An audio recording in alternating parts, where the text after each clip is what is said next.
I once met a piano teacher who told me that when they started teaching piano lessons, they just used the same method book series that they had been taught on when they were a kid because it was the one that they knew.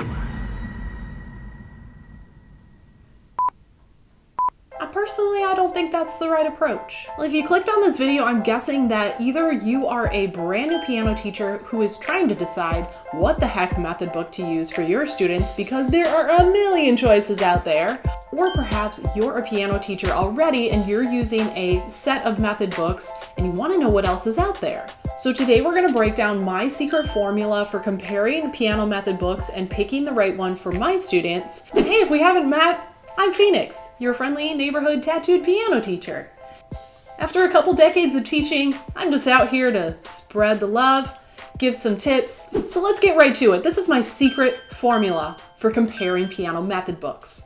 There are 10 criteria categories that I look at with a new piano method book. The first thing I think about is the pacing. In other words, how fast does it move through the new concepts? How quickly do the songs progress in difficulty? And how much review is there of old concepts? This is criteria number one because I think it's the single most definitive decision-making important category for comparing piano method books, because no matter how good a series is, if it moves too slow for your student or too fast for your student, it's not going to serve them in the best way. That being said, the pacing of a piano method series is one of the most difficult ones to tell at first glance. You can't just go to the music store, look at the covers, and flip through the first few pages and tell what the pacing of the method series is going to be. You really have to do some research. So here's where some seasoned piano teachers can really help you out. You can check out blogs like mine, and I have my link down below with some specific piano method book series reviews that I have literally used for years with my students. And that's really what you need, is someone with some insight on how it works actually in the studio with a student. And unfortunately, when you're looking at beginning piano method books, the first book in every series can tend to be a little bit similar as far as the pacing goes. They all kind of start out on the black keys, and then they do off-staff notation, and then they introduce the staff. So because of the similarities of the first books, you kind of have to look at the series as a whole, or at least the first couple levels, to get an idea if it's good for a beginning student. So before you purchase any method books from a series, I would do some outside research on what the pacing of the books is. Criteria number two is positions, and this is referring to hand positions. This is especially important for beginners. Some method books will teach the students one hand position and keep them there for sometimes an entire book, whereas other series will have kids moving their hands to different spots for every single song. So in the beginning levels of a method book series, you're looking for like literal hand positions, as in like thumb share C, or the C pentascale. And then for later levels, you're looking for how key signatures are introduced, how big hand moves are indicated in the music, and how they're introduced and reviewed, and so on. The third criteria for comparing piano method books is the notation. And this one you can generally get a really good idea by just glancing through the pages of the book, but I would suggest sitting down with the primer level or the level one of any book series and actually looking through it page by page at the piano to see how they're really communicating to the new learner how to play the songs on the piano.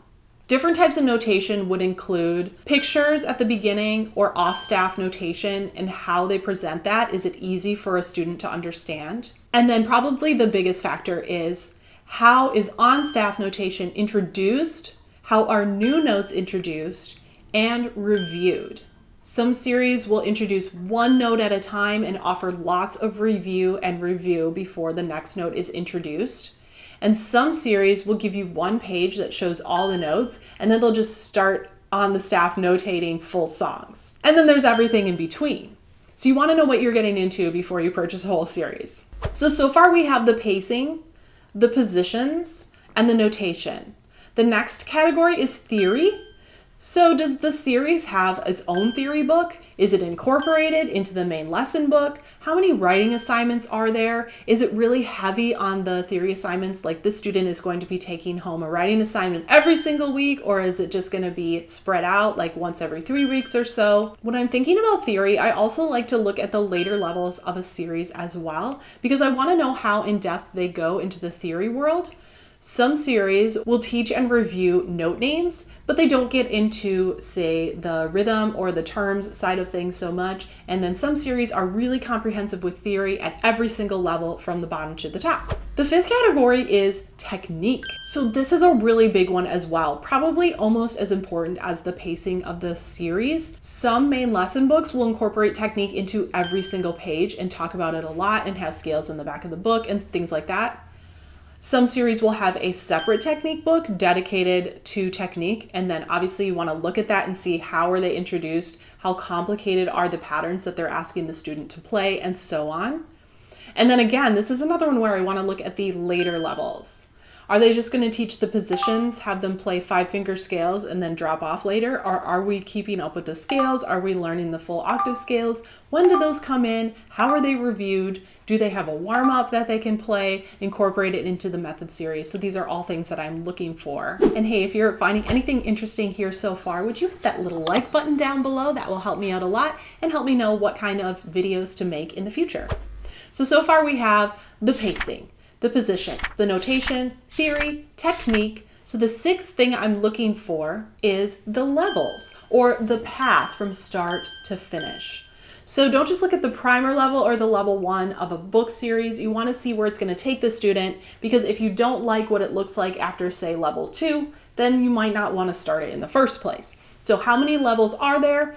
What will the student know by the time they get to the last level? Again, this is going to be best represented by a teacher who has taught the entire method series for years to their students.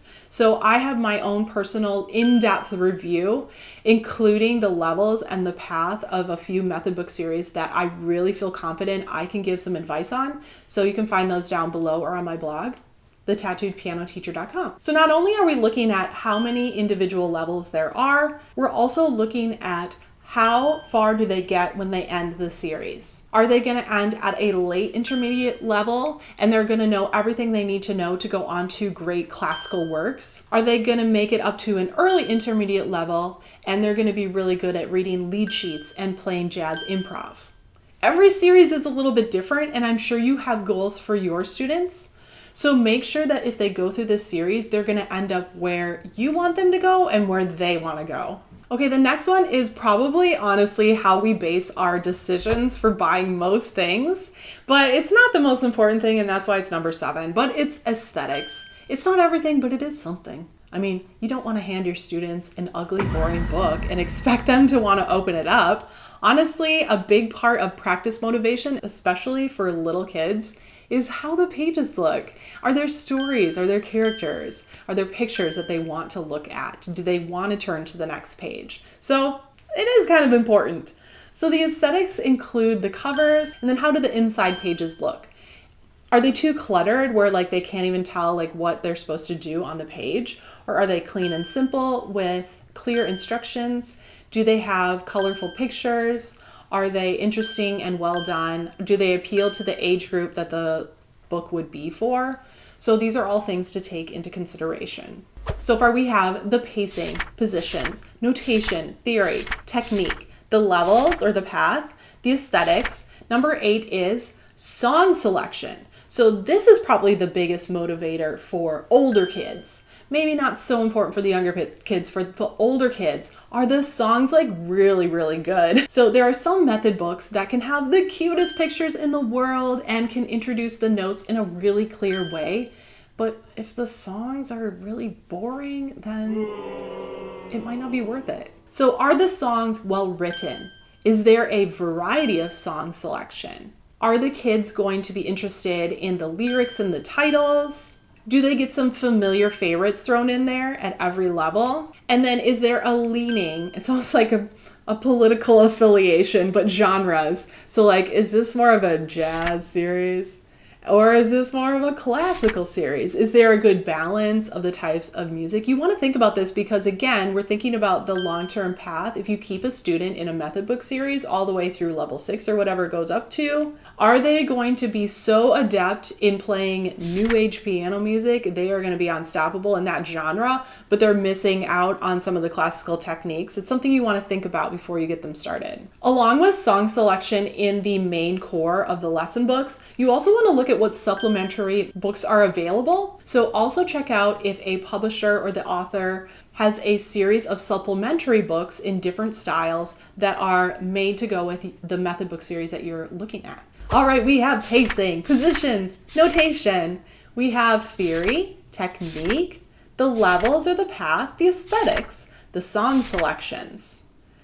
Pricing is next. Pricing. I will say most piano method books are a similar price, so it's not a huge factor in this because you're not going to get like one that's $1 and one that's $50 or something like that, but it's something to consider. If the books kind of are more than the average book, you want to make sure that you believe in these books so much that it's going to be an easy sell for the parents. And then the final category is availability. So if it's only available from some obscure tiny little music publishing company and you can only get it from their website and it takes 3 weeks to get in, take that into consideration, my friend. It's not everything, but it certainly is nice to have something that's available from a publisher where you can get it in a pretty quick amount of time, don't have to pay a lot for shipping.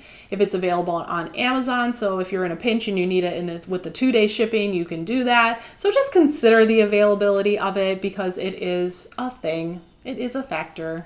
So to recap the 10 categories, we had the pacing, the positions, the notation, theory, technique, the levels or the path, aesthetics, song selection, pricing, and availability. If you have made it through all 10 of these criteria, bless your soul, you can hit that subscribe button because we are now friends. Thank you. So how does your favorite method book stack up to these 10 categories? If your favorite method book series or the one that you are eyeing happens to be one of my top 3, then you're in luck because I have an in-depth review from my personal experience using 3 of my very favorite method books. So to find out what my top 3 picks are from my studio, check out this video here. And in the comments below, let me know what your current favorite method book series is, and maybe just for fun, let me know what method book series you grew up on. Hey, I hope to see you in the next video. Thanks for watching.